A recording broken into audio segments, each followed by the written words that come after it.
Tip tip tip टपकती हुई glucose की बूंदें पिछले 4 दिनों से लगातार मेरे शरीर में प्रवेश कर रही थी। इसके अलावा जाने कितनी दवाइयाँ, इंजेक्शन, विटामिन, प्रोटीन मेरे शरीर में जा रहे थे, पर शरीर पर इनका कोई असर हो रहा ये महसूस नहीं हो रहा था। बेचैन मन, अशक्त शरीर, उबाऊ दिनचर्या, गमगीन माहौल जीवन को निरंतर मौत की ओर धकेल रहे थे। पीपी किट पहने डॉक्टर, नर्स और वार्ड बॉयज तनाव, उदासी को कम करने में असमर्थ लग रहे थे। चारों ओर शोक ही शोक पसरा था। जाने कितने चले गए और कितने और इस महामारी की भेंट चढ़ेंगे कोई नहीं जानता। सांत्वना के शब्द बिल्कुल खोखले और बेमानी लग रहे थे। जब से मैं इस कोविड अस्पताल में भर्ती हुआ, मन रह रहकर मौत की कल्पना करते हुए अपने आप से डर रहा है। न प्रार्थना में जी लगता, न कोई सपना जी बहलाने में कामयाब हो पाता। दूर दूर तक सघन अंधेरा, उम्मीद की कोई किरणें आसपास दिखाई नहीं दे रही है तो सिर्फ मरीजों की दर्द से कराहती चीखें, इमरजेंसी में भागती हुई हताश बेबस नसें, ऑक्सीजन की सप्लाई को लेकर चिंतित डॉक्टर। पिछले 4 दिनों में मेरे आसपास की 4 जिंदगियां लाश में तब्दील है गई। इस खौफनाक माहौल में जब अपनी ही सांस को बारी बारी कभी ऑक्सीमीटर से, कभी नाक के आगे उंगली रखकर चेक करना पड़ता है, तो दूसरों पर भला क्या भरोसा हो। सांस चलती है तो दिल पर संदेह की सुई अटक जाती है और दिल धड़कने की आवाज से भी तसल्ली नहीं होती, तो दिन में कई कई बार थर्मामीटर लगाने की अजीब सी बीमारी जहन में पलने लगती है। लगता है यमदूत बस आने ही वाला है। सोचते हुए रूह कांप जाती है। पिछले कई दिनों से यही सब तो भुगत रहा हूँ मैं। जब भी समाचार सुनता हूँ, विषबैल के बढ़ते हुए आंकड़े मेरे भीतर की जीवटता को तिल तिल कर मारते हुए प्रतीत हो रहे हैं। कभी कभी मन में सवाल उठता है कि ये क्यों हो रहा है। भगवान, खुदा, परमात्मा कहाँ, कौन सी गुफा में बैठ गया कि उसे कुछ सुनाई नहीं दे रहा, कुछ दिखाई नहीं दे रहा। फिर अगले ही पल इसका प्रतिकार करते हुए अपना ही दिल दिमाग कहता है, भगवान, खुदा, परमात्मा कोई भला क्यों करेगा, तुम्हारी सहायता स्वर्ग सी धरती का तुम लोगों ने क्या हाल किया है। अंधाधुंध प्रदूषण, अशांति, तनाव, लोभ, ईर्ष्या, द्वेष की आग में सुलगते हुए इस ब्रह्मांड का कितना शोषण किया है तुमने। तुम मानव नहीं दानव हो, दानव फिर भी बात करते हो। परमात्मा की धिक्कार तुम्हें, 100 धिक्कार। विजय के हाथ अपने कानों पर चल गए। कड़वी सच्चाई से रूबरू होना वश की बात नहीं थी है उसे एक दिन जाना, पर कदम कदम बढ़ते मौत के साए में जीना मरने से कई गुना डरावना होता है। इसे उन सब ने महसूस किया जिन्होंने 14 दिन अकेले अस्पताल में बिताएं। कोई सर पर हाथ रखकर सांत्वना देने वालान, कोई 4 बार मनुहार करके खाना खिलाने वालान, कोई दवाई लेने के लिए आंख दिखाने वाला, न कोई दूध न पीने पर अपनी कसम देने वाला। इतने पर भी तो बस नहीं, कोई मर जाए तो 4 कंधे भी नसीब नहीं होते। बाप के मरने पर बेटा नहीं जा पाया और बेटे के मरने पर बाप। उफ, जिंदगी बस अजीब सी दास्तां बनकर रह गई है। आजकल जिंदगी में बड़ी से बड़ी मुसीबत से मैं कभी नहीं घबराया, पर आजकल दिल दिमाग सब के सब जम हो रहे हैं।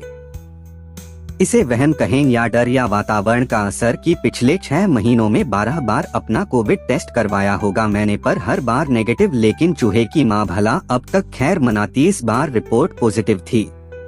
1-2 दिन ओल्ड एज होम में आइसोलेशन में रहा, पर लगातार बढ़ती हुई खांसी, उखड़ती हुई सी सांस, अजीब से नदारद होता स्वाद, आवाज में भारीपन। कोई रिस्क नहीं लेना चाहता था मैं अपने लिए, न अपनों के लिए।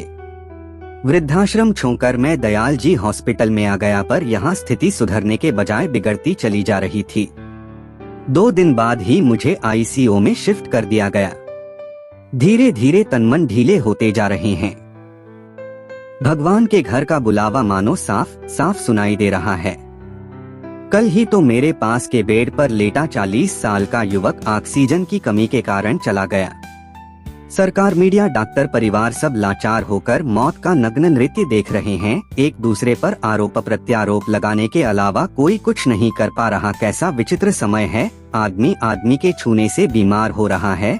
बहुत पीछे छूट गया किसी से गले मिलना, गर्मजोशी से हाथ मिलाना, जादू की झप्पी, हर दर्द की दवा, मीठी सी पप्पी। सोचते हुए विजय के आंखों से आंसुओं की बरसात होने लगी। अचानक अपने सर पर किसी का स्पर्श महसूस किया तो धीरे से आंख खोली। सफेद कपड़ों में ये कौन है? क्या कोई परी, क्या कोई अप्सरा? क्या मैं मरकर स्वर्ग में आ गया? कहीं कोई भूतनी तो नहीं, कहीं मैं नरक में नहीं? नहीं कहते हुए हड़बड़ाते हुए मैं उठ बैठा, पूरा बदन पसीने से तरबतर। मेरे ज़हन में शायद मरने के ख्याल को छोड़कर कुछ भी शेष नहीं रहा। अंकल, यूं अकेले अकेले आंसू बहाना कोई अच्छी बात तो नहीं? मुझे बताइए क्या प्रॉब्लम है आपकी? आज की तो सब रिपोर्ट भी अच्छी है। फिर इस तरह दिल छोटा करने का मतलब? थोड़ा सा बहादुर बनिए, खुद को संभालिए, हौसले के बलबूते हर जंग जीती जा सकती है। मुझे देखिए, पिछले पूरे साल से इस हॉस्पिटल में कोविड के मरीजों के साथ काम कर रही हूँ। 20 दिन पहले खुद भी गिरफ्त में आ गई, पर डरी नहीं, मजबूत रही, आखिर कोरोना को हराकर आज लौट आई हूँ ड्यूटी पर। और हाँ, अब आप लोगों को भी हारने नहीं दूंगी, कहते हुए वो मुस्कुराई और हाथ का सहारा देकर बिठा दिया। जाने क्या जादू था उसके शब्दों में, उसकी आत्मविश्वास से चमकती हुई आंखों में कि मुझको अपने भीतर एक ऊर्जा का संचार महसूस हो रहा था। वो देवदूत सी परी दूसरे मरीजों की ओर बढ़ गई थी, पर मेरी आंखें तब तक उसे देखती रही जब तक वो इस आईसीयू वार्ड में रही। पूरा वातावरण बदल दिया उसने अपनी उपस्थिति से। पूरे दिन में कभी किसी को अपने परिवार से वीडियो कॉल पर बात करवाती, कभी कोई गाना सुनाती, कभी धमनियों में ऑक्सीजन के साथ साथ हौसला चढ़ाती, दवाइयों के साथ साथ जाने क्या क्या परोस दिया था उसने पूरे दिन। इन्हीं जादू भरी बातों के बीच कब सांझ घर आई पता ही नहीं चला। जाते जाते उसने सबसे वादा लिया कि कल सुबह सब मेरा स्वागत अपनी चौनी मुस्कान साथ करेंगे। विजय अपने बिस्तर पर लेटे लेटे जाने कितनी देर तक उस देवदूत परीसी नर्स के बारे में सोचता रहा। बचपन में पापा से सुनी हुई एक कहावत बिजली की तरह उसके मनमस्तिष्क में कौंधी, मन के हारे हार मन के जीते जीत। सच ही तो कहा है हमारे बुजुर्गों ने। वैसे भी जिंदगी हर कदम पर एक जंग ही तो है। 70 साल तक आते आते जीवन में कितने उतार चढ़ाव देखे, पर कभी हार नहीं मानी। यहाँ तक हर कदम पर साथ चलने वाली पत्नी भी साथ छोड़कर चली गई। बेटा विदेश में रहता था, ऐसे में अपना सब कुछ समेटकर वृद्धाश्रम रहने चला गया, पर हार नहीं मानी। वहाँ भी अपना मन लगाने के लिए बागवानी को अपना मकसद बना लिया और शक्ल बदल कर रख दी वृद्धाश्रम की। फूलों वाले इतने पेड़ लगाए कि पूरा परिवेश महकने लगा। और आज सांसों की जंग के आगे घुटने टेक रहा हूँ मैं, सदैव आशा।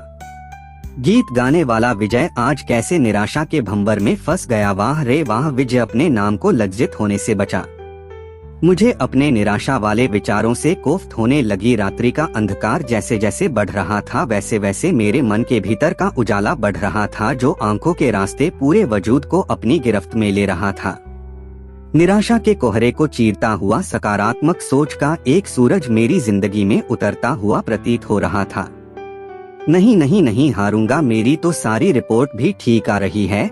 फिर क्यों डर रहा हूँ मैं? कहते हैं डर के आगे जीत है। अब बिल्कुल नहीं डरूंगा, कोरोना रूपी राक्षस को हर हाल में हराऊंगा। सांसों की इस जंग में मुझे विजयश्री का वरण करना है। पता नहीं ये संकल्प शक्ति का कमाल था, या उस नर्स की मीठी अपंत्व से भरी बातों, जादू, या फिर दवाइयों का असर भी हो सकता है। बड़ी देर तक सोता रहा आज मैं। अचानक मीठी सी आवाज में मैंने अपना नाम सुना।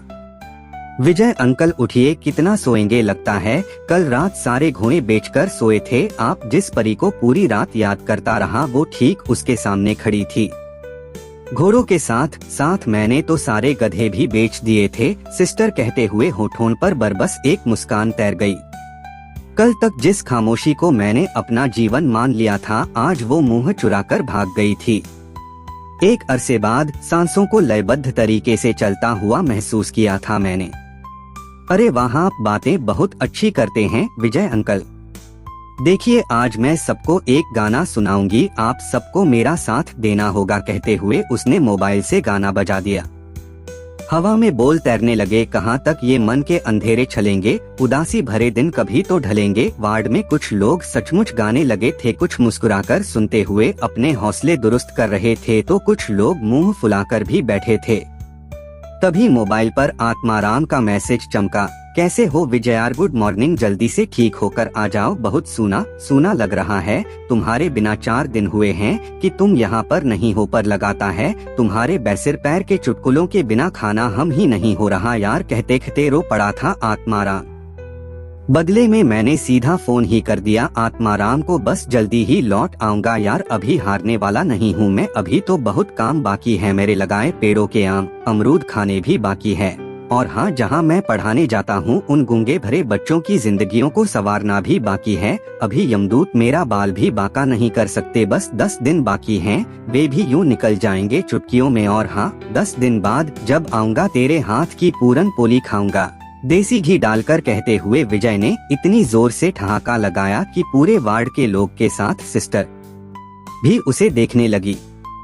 अरे यूं घुर घुर कर मत देखो मुझे, बस मैं हारने से पहले जीना चाहता हूँ, सांस के संग जंग में विजय पाना चाहता हूँ, कुछ करना चाहता हूँ खुद के लिए, समाज के लिए चीरना चाहता हूँ, निराशा के कोहरे को लौटाना चाहता हूँ, इस दुनिया को उसकी खूबसूरती। कहते हुए विजय को लगा उसकी आंखों में आशाओं का सूरज उग रहा है। अगर आपको हमारी स्टोरी अच्छी लगी हो तो अपने दोस्तों के साथ भी शेयर कीजिए और कमेंट में जरूर बताइए कि कैसी लगी हमारी स्टोरी।